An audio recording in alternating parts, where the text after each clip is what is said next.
You're not broke because of your job. You're broke because of how you think. Most people believe money is about numbers, salary, savings, or the size of their house. But true wealth begins in the mind. The difference between the poor and the rich isn't luck, education, or background. It's how they think about time, risk, and value. This is not just a story about money, it's a story about mindset. Because if your thoughts are poor, your life will follow. But if your mindset shifts, everything else changes with it. Chapter 1. The Scarcity Trap. Most people live in survival mode. They wake up, work for someone else, get paid just enough to survive, then repeat. That's not living. That's trading your time for money. Poor thinking says, I can't afford this. Rich thinking says, how can I afford this? The difference? One closes doors, the other opens possibilities. The scarcity mindset makes you believe there's never enough. Not enough time, money, or opportunities. So you play small. You avoid risk. You protect what little you have instead of creating more. But here's the truth. The economy doesn't reward fear. It rewards value. Chapter 2. Time, the rich person's currency. Poor people see time as something to spend. The rich see it as something to invest.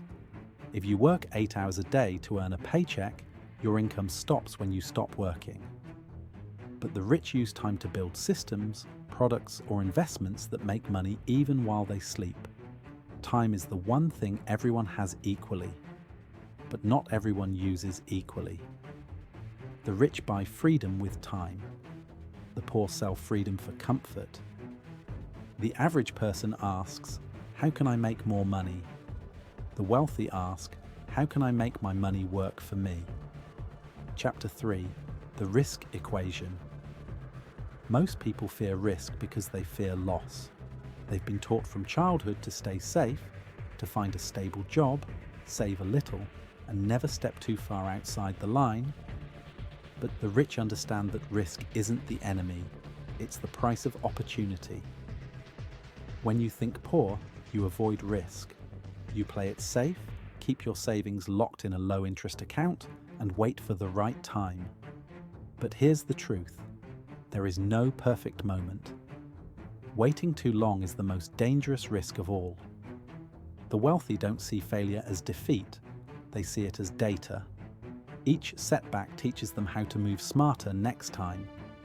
The 1% don't gamble, they position themselves. They invest in knowledge, build networks, and prepare for opportunities before they appear. They know that the biggest risk isn't losing money. It's losing time, potential, and momentum. Because staying comfortable today might cost you your freedom tomorrow. And comfort, though it feels safe, is the most expensive trap there is. Chapter 4. Value over effort. The poor are taught to trade hours for money. The rich are taught to trade value for money. It's not about how hard you work. It's about how smartly you multiply what you do.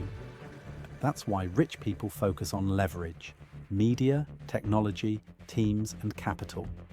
Poor thinking says, I'll do it all myself. Rich thinking says, I'll build a system that works without me. When you stop chasing effort and start chasing value, everything changes. Chapter 5. The Power of Ownership. The rich don't just earn, they own. They own businesses, brands, stocks, and ideas. While most people work for money, the rich make money and work for them. The poor mindset says, I need a stable job. The rich mindset says, I need multiple streams of income. The 1% understand that you'll never get rich renting your time. You have to own something that scales beyond you. That's why they buy assets, not toys. They invest in what grows, not what fades. Chapter 6. The Environment of Success. You become what you see. If you're surrounded by people who complain, you'll learn to complain. If you're surrounded by people who create, you'll learn to create. The poor mindset stays where it's comfortable. The rich mindset seeks challenge, growth, and better rooms. So upgrade your circle. Talk about ideas, not people. Learn from winners, not doubters. Your mindset grows in the soil you plant it in.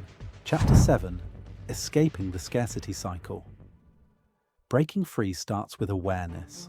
Notice your habits. Do you save out of fear or invest with purpose? Do you work for approval or build for impact? Then start small. Learn a skill that creates value. Read books about wealth psychology. Invest 10% of what you earn, even if it's small. Teach your mind to see abundance, not limitation. Because poverty isn't just in the wallet, it's in the way you think. Chapter 8. Redefining wealth. For the 1%, wealth isn't about having more, it's about being more. They don't chase money just to spend it, they chase freedom. Freedom to think, to create, to choose how they live, where they go, and what they build. True wealth is quiet. It's not the loud display of luxury, it's the calm confidence of control. Control over your time, your emotions, and your direction in life. When you think rich, you stop living for weekends and start living with purpose. You no longer count hours, you count impact. You don't wait for opportunities, you build systems, relationships, and habits that create them. The poor mindset believes in working for money. The rich mindset believes in creating something that money works for. Real wealth isn't measured in numbers, it's measured in choices.